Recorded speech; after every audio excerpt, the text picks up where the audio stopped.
Well, joining me now for more on the space race and how Texas is playing a part is Norman Garza. He's Executive Director for the Texas Space Commission. Norman, it's great to have you on the show.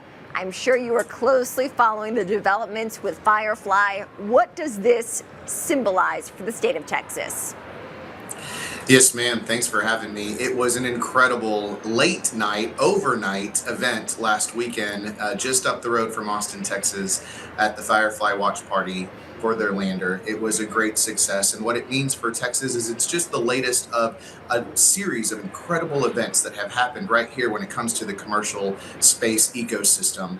The Texas economic indicators are supporting multiple companies here in Texas, from Blue Origin that launched its 10th crew, the New Shepard, out in Van Horn, Texas, West Texas on February 25th. Intuitive Machines that's having its lunar lander mission from Houston, Texas. That has been underway since February 26th. Of course, the Firefly event on March 2nd. And then today, SpaceX, their 8th flight test of Starship from Boca Chica Beach outside of Brownsville, Texas. The Texas legislature and Governor Abbott is supporting and embracing the commercial space ecosystem here in Texas.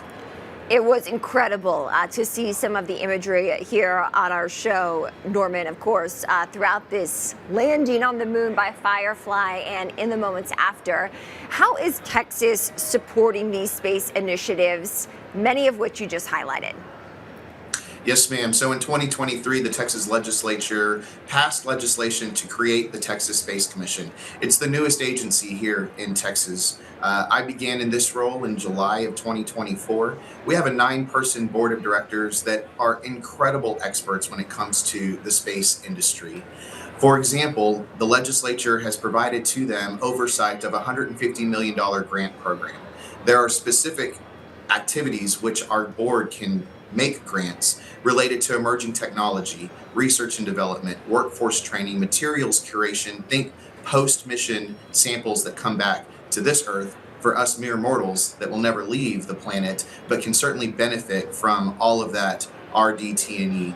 And then lastly, infrastructure that of course is required in order to enable these commercial sector companies to really make some incredible advancements when it comes to innovation. Why is Texas the place where all of this space activity is happening? Great question. A couple of factors. Of course, we're at the center of the country, but Governor Abbott likes to make sure that we are the center of the whole country for more than one reason. There are some incredible economic indicators here across our economy. The governor's office just released its most recent strategic report from an economic development perspective. We, of course, are the 8th largest economy in the world, and these companies know that the state has embraced this particular industry sector.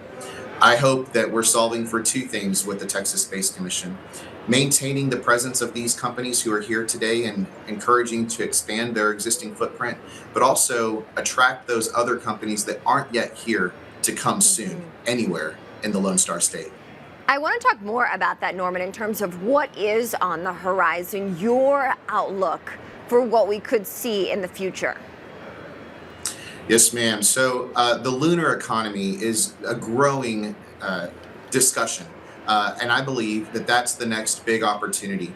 So there are companies that are already here, whether it's satellite manufacturing or the actual launch operators, but there's also this whole new part of space exploration called return and reentry.